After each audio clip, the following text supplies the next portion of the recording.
We're ready. It's long. Get comfortable. Then, she's beginning to. I know. Tell everybody to get comfortable. It's a long. Yes. 98 years takes a long time. We'll pep it up, In- honey. Pep it up. In rhymed couplets. Go for it. Okay. 'Twas the 5th of April in 1911 when Gertrude and Bentham welcomed their new piece of heaven. Her expressive brown eyes and happy big smile presaged her clear thought and heart without guile. You have to read it a little more slowly and louder. It's too long. We'll be here until you're 99. You're gonna get a copy in your book. Take a breath. Slow down. Okay. Catherine McElhenney Walker, so full of brio, with Mimi and Murdoch, they made quite a trio.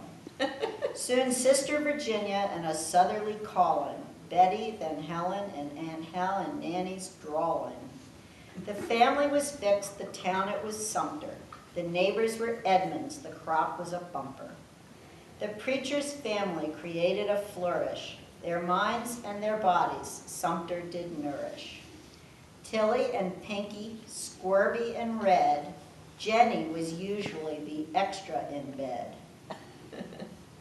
Remember when she would say, "It's just me, Mr. Walker"? Oh, that. Jenny. Yeah. She was always That was her friend. in the middle. They all were We'd all praying roll down together. into the middle. And Daddy would come out and say, I thought I had 5 girls. And she'd say, "It's just me, Mr. Walker." It was Jenny.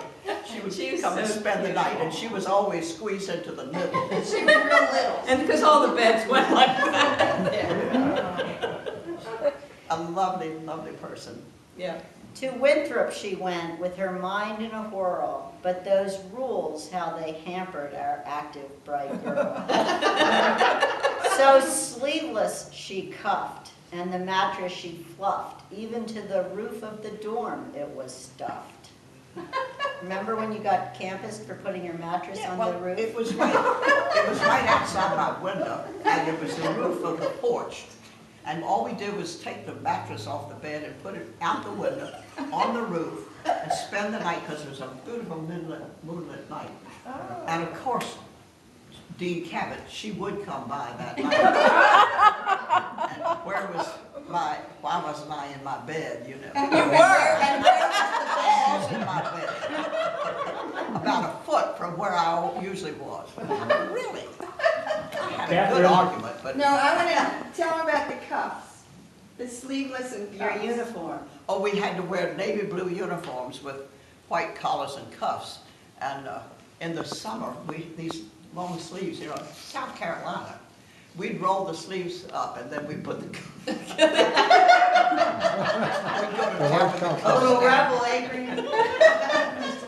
Oh, brother.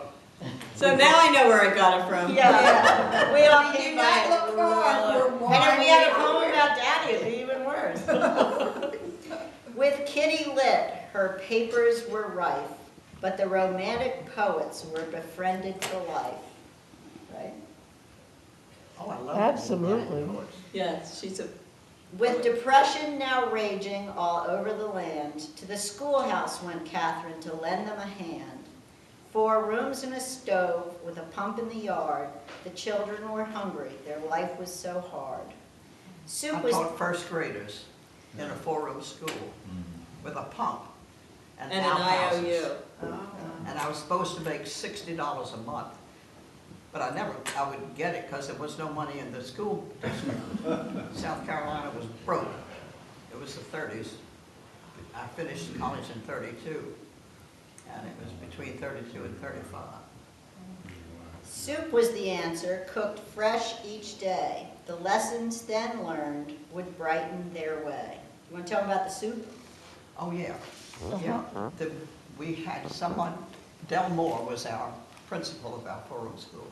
And she had the women come in every day and make vegetable soup in a great big pot on the back of the stove. And all of our kids, and then we went to the Rotary, they gave us bread and butter, somebody else gave us milk, and then we got the vegetables from one of the other, these different Organization. the organization.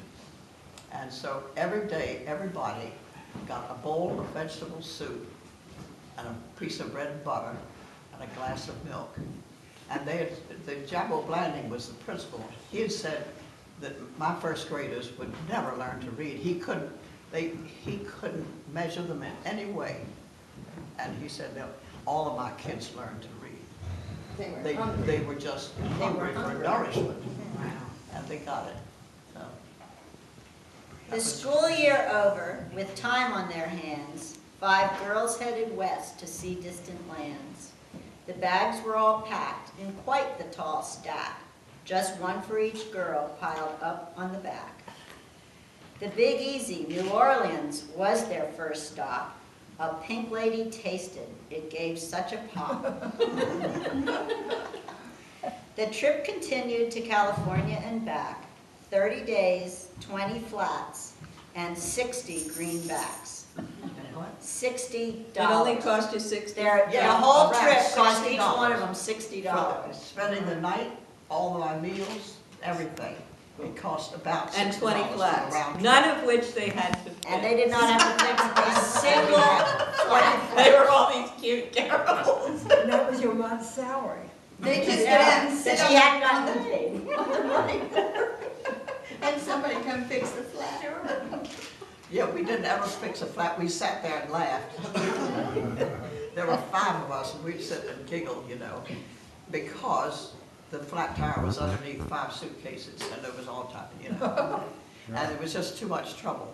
So we waited for some poor soul to come by and see us sitting on the side of the road and say, "Are you having trouble, dear?"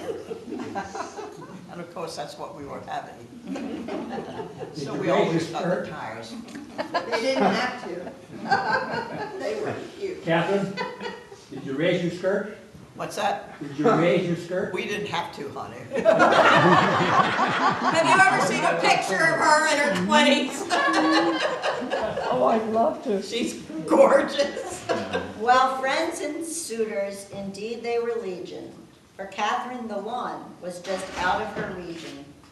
Not once but twice she made the trip to Philadelphia. Aunt Catherine, that son was no drip. Now Daddy was known for just wanting the best in his gloves and his boots and all the rest. Hearts breaking in Sumter, you could hear her friends roar, but that Leighton Stradley, he made her heart sore. As he finished law school, she continued to teach and chaperoned parties of girls to the beach. On October, She's remembering. All right, beach party story. I was down at the beach with all these cute kids around 14 years old, and it was a Saturday night, and they were dying to go up on the at the beach, right in the sand dunes. They had a little place where the people danced. You know, they had a little square. Oh, A little gosh. pavilion. This big. Anyway, they were dying to go there. This other chaperone, you know, you could tell there's no part of her considering such a thing. So I said to the kids, imagine, I said, wait till she goes to sleep. Wait till she goes to sleep. Wait till Wait she till goes she to goes to sleep. sleep. Wait till she goes, She goes to till she sleep. goes to sleep. And we'll sneak out the window. So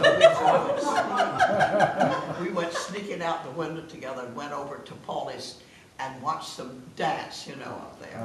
And that was supposed to have been some terrible thing that we Oh, did. absolutely. And years later, these women would come up to me and she'd say, "Aren't you Catherine Stradley? And weren't you Catherine Walker?" And I said, "Yes." And she said, "Did you have a group at Paulie's once?" And